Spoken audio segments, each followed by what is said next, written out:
Ya, sementara itu pemirsa, dari Bener Meriah dilaporkan Dinas Pariwisata Kabupaten Bener Meriah melakukan penobatan Bujang Berugayo Duta Wisata Bener Meriah tahun 2023. Usai sejumlah tahapan seleksi dan karantina hingga mendapatkan 10 besar finalis untuk ditentukan pemenang Bujang Beru Bener Meriah 2023. Yang di sebelah sana siap.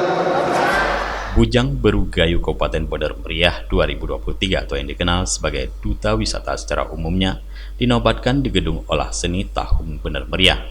Usai proses seleksi dan karantina yang telah dilakukan selama ini hingga terpilih 10 besar. Pasangan Bujang Berugayo Bener Meriah 2023 Duta Wisata Bener Meriah yang terpilih yaitu Yasa Winata dan Indah Putri Wirendra.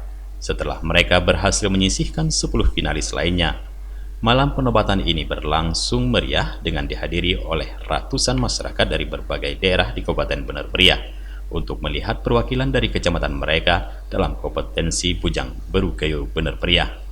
Finalis yang menang malam ini akan kembali ikut berkompetensi tingkat provinsi nantinya untuk menjadi duta wisata hingga nasional apabila menang di provinsi. Penjabat Bupati Bener Meriah Hali Yoga mengharapkan kepada duta yang terpilih ini bukan hanya mendapatkan nominasi, tapi aksi nyata dalam mempromosikan kabupaten dan berinovasi kreatif. Peran Bujang Berugayo sangat penting dalam pengembangan sektor pariwisata terkait bagaimana mempromosikan wisata dan kopi gayo yang sudah mendunia, baik langsung ataupun melalui media sosial.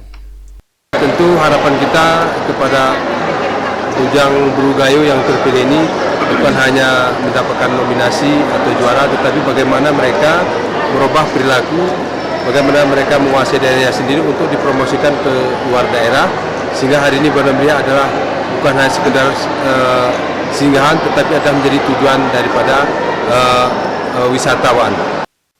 Dari Bener Meriah, Tim Liputan Aceh TV melaporkan.